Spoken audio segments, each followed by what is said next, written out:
We're going to show you how to balance strobes with the setting sun.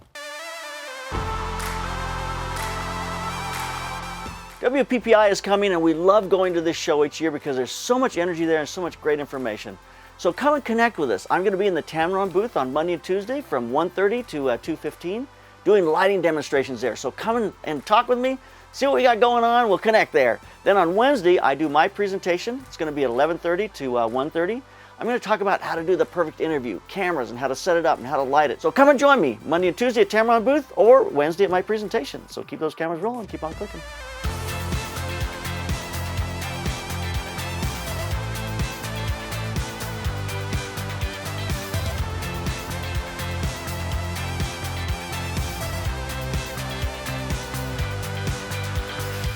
Hi, this is JP Morgan. Today on the Slanted Lens, we're going to talk about balancing our strobes with the setting sun. I've got Spike here. I love that name, Spike at Spike Left Key, if you want to check her out on Instagram. She's going to help us illustrate this. She's our Alice in Wonderland. But we're going to talk about how to balance your strobes with the setting sun. This is an easy formula. I picked this topic, and I've talked about it before because I want everyone to understand the principles of balancing strobes to the setting sun. There's about 3 things you need to do to understand this. Number 1, you pick an ISO. I usually do about 100 ISO. You can go up to 6, do whatever you want on ISO. It affects both the ambient and the strobes equally. So I usually start about 100 ISO. Now I'm going to pick an aperture setting that's going to match the power on my strobes. If I want a lot of depth of field, I'll do f11. If I want a very shallow depth of field, I'll do f2.8. Then I dial my strobes down to where I'm getting a correct exposure on her face at the aperture setting that I've chosen. Now, the third thing is a shutter. Now the shutter is going to work throughout this entire process. The shutter is going to be changing constantly because the shutter now will control the ambient light or the sun.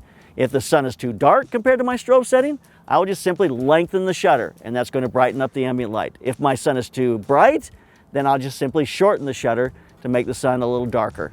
As the sun goes down, I'll start off at about 1/160th or 1/125th of a second, and I'll just start making it longer and longer and longer. I could get up to a second or a second and a half burning in the background. The only problem you get is when you go to a second and a half is that if Spike moves a little bit, then the strobes go off, it sets her in the frame, and then when she moves a little bit, the background doesn't burn in and creates a little black silhouette. And you'll see some of those, I'm sure, as we shoot along. So it's just the nature of the process. But in the beginning, as we're lengthening that shutter just a little bit, it will just feel nice. I can choose to make that background a little brighter, a little darker, and I'll make decisions on it based on how I want the image to look. We'll show you those images that have the shutter speed and the time of day as the sun gets darker and darker. Really, you can shoot way later after the sun goes down than you would ever imagine. The really beautiful time is right after the sun goes down for about 30 or 40 minutes. It's called civil twilight. After civil twilight ends in about 20 to 25 minutes and it just gets dark. But until it ends, that sky in the background is just going to go bluish. Now, a lot of times I will run my white balance on auto white balance. I'm just going to let the camera do auto white balance. Of course, I'm shooting raw, so I can go back later and correct them if I don't like it. But what that does, generally speaking, is I get a nice warmth on her and I get a very blue sky background, which I really love the look of. So to predict where our sun was going to go down in our shot, we use Sunseeker. Now, I was a little discouraged in that process because during the day as we set up, it would look as if the sun was going to go down right there on that little mountain, and I'm setting it right on the lens, so I'm looking straight out exactly what the lens is going to see. But then it would move. Now, no, it's a little over on there. Now it's a little over on there. And of course, when we set this all up, we kind of want to know exactly where it's going to be.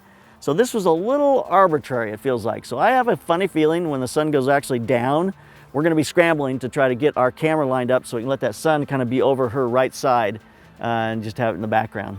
So that's the reason we picked this setup up here, is we want to see the sun in the background as it goes down. We also have some smoke we're going to put in the foreground, going through our chill box. We get some smoke hanging on the ground at the bottom, but a little windy out here. Smoke and wind never have a great time together. So it's going to be a bit random, to say the least. So let's talk about our light. I basically got my favorite light. That's my Octodome up front here. That's going to give us a nice light on her face. Then we've got a strong yellow rim light on the camera right side. That rim light is going to give us a nice rim on the flowers, on the mushroom, and on the side of her hair and her body. Just give us a sense of the sunlight. It's a little overdone, but then of course these are crepe paper flowers out in the, so it's all a little overdone. But as soon as the sun drops out of the frame, we don't see it any longer, then we will bring that light in the background and we'll use that as our sun and just burn that in with the sky as it gets a little darker and deeper purple. So it'll look really fun. So let's get this all going. Let's get our shots done, and then we'll talk about it when we're done. So the sun went down right here in this image at 6 o'clock. So let's take a quick look at this lighting breakdown. This is no light on her whatsoever. We have just balanced the strobe with the background. So my first light is I'm just going to add a little bit. It's a softbox on the camera right hand side. Just going to open up the shadows just a little bit on her. You'll see just a touch of light to open the shadows so it's not quite so dark, but it's not going to become a main key light on the image. Then I added a rim light on the camera left side to rim her with just that kind of, I want this really yellow kind of light, kind of make it feel very surreal. And then we added her key light on her face, which is a softbox on the camera right side. I will feather this up and down as I'm playing with it, try to make it softer and not quite so directional.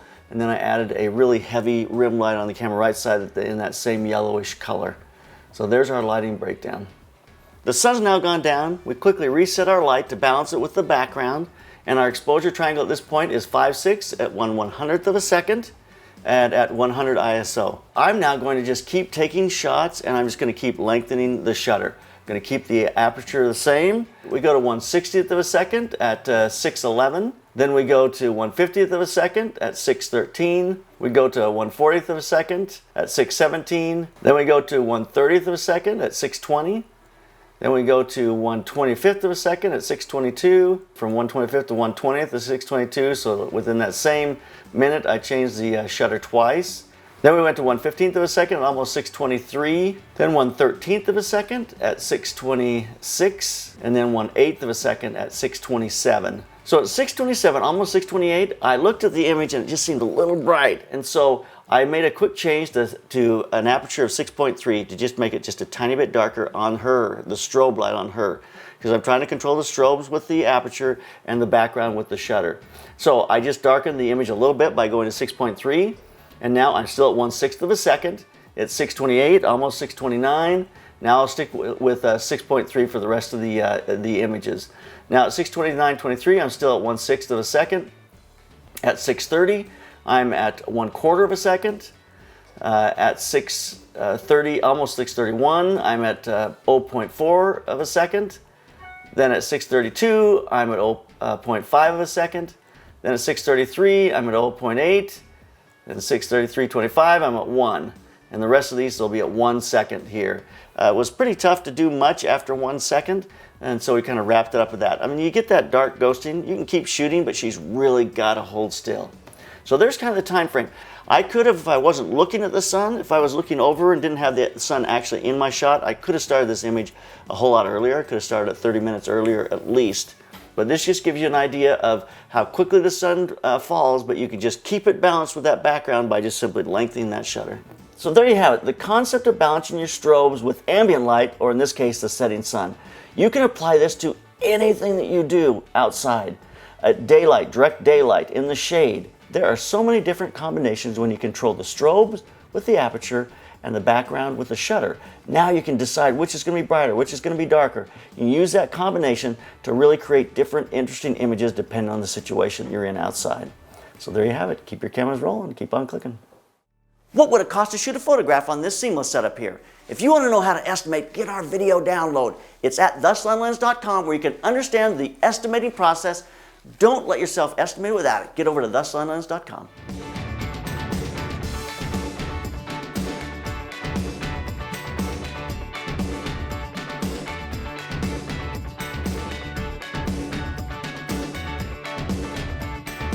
But it's just time to go home, so keep those cameras rolling. Keep on clicking. Kevin, get that thing up here. So there you have it. Another day at the Slanted Lens.